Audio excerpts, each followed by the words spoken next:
Λοιπόν, ήθελα να πω ότι δυστυχώς στο τέλος της θητείας, ενώ έχουμε μόνο ένα-δύο δημοτικά συμβούλια μέχρι τις εκλογές, μας έτυχε να εξαντλήσουμε όλο τον κανονισμό λειτουργίας του Δημοτικού Συμβουλίου.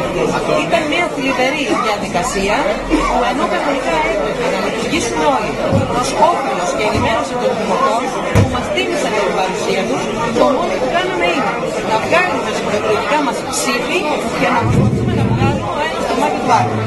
Είδατε, γιατί ήσασταν καθ' όλη τη διάρκεια της διαδικασίας μας, ότι έκανα τουλάχιστον 20-25 παρατηρήσεις σε κάθε σύμβουλο ξεχωριστά. Έκανα 3 διακοπές προσπαθώντας να τους συνεφέρω.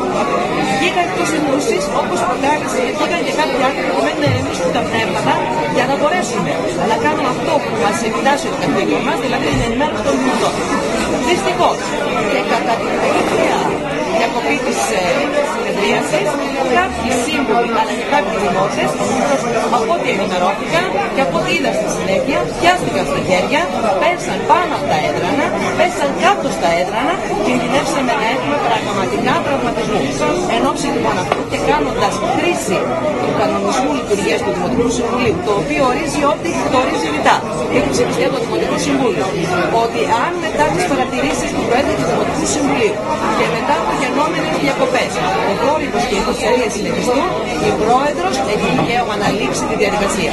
Επειδή λοιπόν η παρούσα διαδικασία δεν δημιουργούσε κανέναν μας, καταφέραμε είναι να ειδήσουμε τον κόσμο και όχι να τον ενημερώσουμε, όχι να τιμήσουμε την ψήφο, έκανα αυτό που θεωρώ άριστο και νόμιμο, δηλαδή το διέκοψε τη διαδικασία. Σας ευχαριστώ πάρα πολύ. Λοιπόν, αυτή είναι η εικόνα του Δημοτικού Συμβουλίου όπως θέλει να είναι ο κύριος Στεργίου, η διοίκηση Στεργίου, όταν βρίσκεται σε δυσκολία και είναι στριμωγμένο στη γωνία, δημιουργεί καταστάσεις με αποτέλεσμα να κλείνουν τα Δημοτικά Συμβούλια χωρίς ουσιαστικό αποτέλεσμα, χωρίς να γίνουν επικοδομητικές συζητήσεις, χωρίς να φανούν αλήθειες.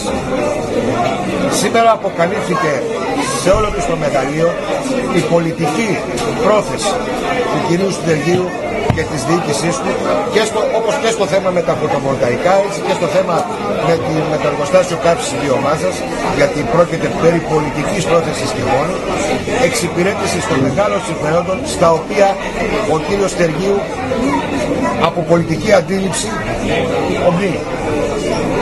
Δηλώνουμε σαν λαϊκή συσπήρωση ότι θα είμαστε αντίθετοι στους σχεδιασμούς που επιχειρούν να βγάλουν, όσοι το επιχειρούν και τώρα και στο μέλλον, εναντίον του βουνού της Πεντέλης. Θα είμαστε θεματοφύλακες των λαϊκών συμφερόντων εκεί που πρέπει και θα αντιμετωπίσουμε κάθε προσπάθεια οι βιομήχανοι σε συνεργασία με τις δημοτικές αρχές να αμαρτίζουν τα κέρδη τους λέγοντας ψέματα και από προσανατολίσματα στο λαό. Βεβαίως και στις εκλογές που έρχονται θα πρέπει ο λαός να σκεφτεί πάρα πολύ καλά, να ζυγίσει πάρα πολύ καλά ποιες είναι οι πρακτικές που ακολουθούνται, η ρίζα των πολιτικών που ακολουθούνται και που εσκεμμένα έχουν αφήσει τους δημότες έξω από κάθε συζήτηση.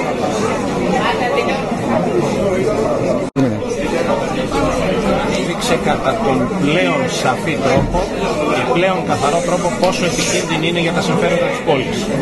Ενώ η αντιπολίτευση με μια συγκροτημένη ενιαία εισήγηση απέδειξε ότι υπάρχει φάκελος κατατεθειμένος από την πλευρά του Δήμου με συγκεκριμένο αριθμό πρωτοκόλλου, με τον οποίο φάκελο ο Δήμος αιτείται για οικόπεδο που δεν του ανήκει και για επένδυση την οποία δεν την κάνει ο ίδιος, αιτείται να λάβει περιβαλλοντική αδειοδότηση για τη δημιουργία ενός εργοστασίου αεριοποίησης απορριμμάτων, ως σαν μεσάζοντας, ενώ λοιπόν αυτό το πράγμα απεδείχθηκε στο Δημοτικό Συμβούλιο Περίτρανα και ενώ ζητήθηκε να αποσυρθεί η αίτηση αυτή, η αιμονή του κυρίου Στεργίου καταρχήν να μην το κάνουν δεκτό, και αν το έκανε δεκτό θα είχαμε μια ομόφωνη απόφαση του Δημοτικού Συμβουλίου, και κυρίως ο ερασιτεχνισμός ή θα έλεγα η σκοπιμότητα της κυρίας Μπουσίου να τεινάξει συνειδητά στον αέρα το Δημοτικό Συμβούλιο, αφήνοντας συγκεκριμένους ανθρώπους να βγάλουν τα ισόψυχά τους,